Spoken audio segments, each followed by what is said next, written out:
the college years. So my family moved from Auburn to Mount Pleasant because my mom got a new job. And that was right before I went to college. So right before I went to Michigan Tech, I spent a lot of time alone that summer. And because I was away from my friends and just kind of did my own thing. And Michigan Tech, I went to study mechanical engineering, and it was a really tough time because it was cold. It snowed every month that I was in school except for the first month and the last month. It was 80% male, 20% female. The women felt, I think, so intruded upon energetically that they, for the most part, there was not a lot of receptivity, and I didn't date anyone. I had a crush, but never went anywhere. I did a lot of cross-country skiing. I never understood calculus. I was thinking that maybe I just didn't get it because I was good at math and science usually, those kind of things, but I wasn't meant to use calculus in my future business. Maybe some geometry and algebra and so forth, but calculus, I don't think that I've needed it. I just could not grasp it. It was so difficult for me. And during that time period, I was just losing it a bit. I think by winter break I knew I was going to transfer, and my parents were fine with that, and so that was good. My dad was a mechanical engineer, so that was part of my thing of studying that endeavor. But he was cool with it. I thought he'd be hurt or something, but he's like, as long as Michigan State costs the same amount, that's cool. And if we just were both mechanical engineers, that's all we'd talk about. And it was an enlightened moment for my dad, who often described himself as a redneck, although he was really smart and he was a confused man. But Michigan Tech, oh yes, that 1 year up there, I remember in the winter, you know, in an early autobiography I did for this channel, I talked about learning to masturbate at the time that I was sharing a room with my sister, and I was in the top bunk. And in my dorm, I was on the top bunk again, my roommate beneath me, the guy that I played tennis with in high school. And apparently I just got fed up once with masturbating above him, so I went out to the parking lot in a distant, snowy lot and decided I was going to masturbate in my car in the cold. And I think I was looking at some weird rite of passage. Occasionally a car would come in, and I tried by the door, inside the car, everything. I may have eventually achieved my goal, but it was just weird, and I think I was starting to go a little nutty. But I was also just young and full of hormones and sick of being around a bunch of guys all the time and need a little space, I guess.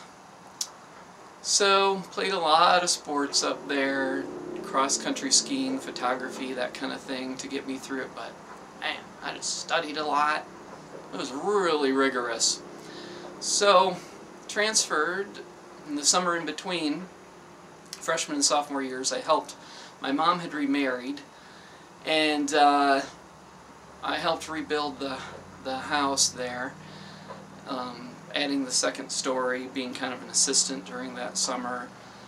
And eventually I just got sick of it. My stepdad seemed nice at first, but I started to feel kind of just uncomfortable around him. I think a lot of people, you know, they're just nice at first, but if they haven't worked on their stuff, you can sense some underlying just anger or other gross things. So I left my little apprenticeship carpentry thing or whatever. It was mostly just helping out, scrap stuff, and went to Michigan State early. I was going to live with my cousin, who had been like a male role model to me growing up, and we were never really that close living together. You know, he spent a lot of time with his girlfriend, and he was conservative, into Rush Limbaugh. I was liberal, so didn't really connect that much, but I liked school a lot better. I was an English major. I later decided to be a telecommunications major when I realized, a double major, telecommunications, because I realized I could get 2 bachelors still in 4 years if I really crammed it all in, took classes in the summer. And by that time I did telecom, I started doing public access television, which I think, like James Hillman in the Soul's Code talks about our daemon, the little acorn that becomes the tree of what we're here to do. And I was so drawn to that. At first I did a show called Short Stories, and I would, people would send things in and I would read them, or I think I read some of my own short stories. And then with some other people I started doing a kind of comedy talk live call-in thing that was an hour, 9:30 to 10:30, a strange slot, but it worked. It was a strange show. It's called Significant Cheese, and it was a lot of fun, and I built a lot of confidence around it, but I started getting self-conscious, like when one of my English professors talked about seeing me in front of the class. My English classes were always very weird and suppressed. A lot of students just very non-social, very non-contactful. If I took like an art class or something as well, or telecom as well, it was much more interactive. But so yeah, that's where I first got into doing videos, which I think relates to my current interest in that as a way of communicating. And I also dated somebody, I think met her when I was maybe a junior in college, and we were together for 3 years, including the year after I graduated from Michigan State. And I met her through mutual friends at a party. She called me up, got my number. I didn't remember her, who she was, but we went to see Witches of Eastwick on campus, and I wasn't really that attracted to her.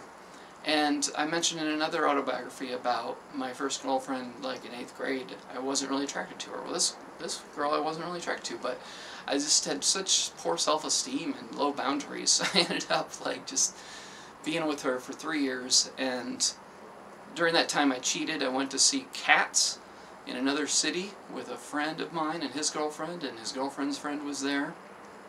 And just last week I apologized about my affair. I tracked down this former girlfriend and told her about it because I was doing some karma cleansing. But I remember seducing this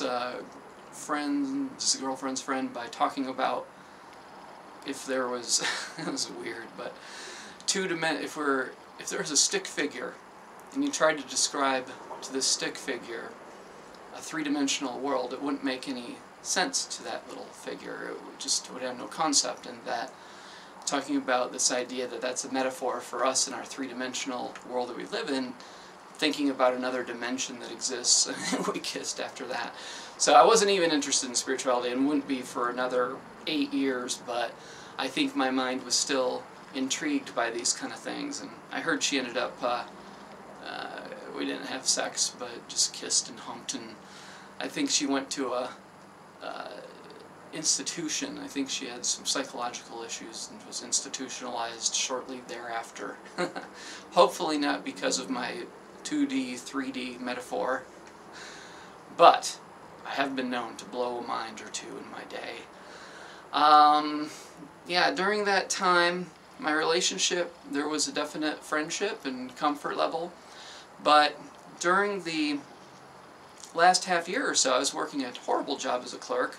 My bachelor's in English and telecom were not very employable. People were in Michigan fighting for jobs at Target with their bachelor's, and I was a clerk and just saving up all my money because she was going to go to school in Pennsylvania, another cold state. We were currently in Michigan, of course, and I just was fed up with the cold.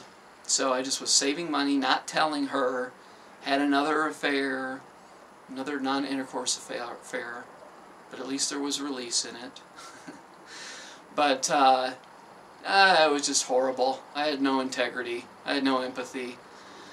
So her and I did break up eventually, and I just that summer met, well, I knew her from work. We started dating, the woman who would become my first wife, but this was a transitional period, and I was just not interested in a serious relationship at the time. So we hung out a little bit, and I was just prepared for my trip to Arizona, and I was going to live with my cousin, who was already out there, and I'll go into that next time. It's a good place to leave off, I think. Thanks for listening.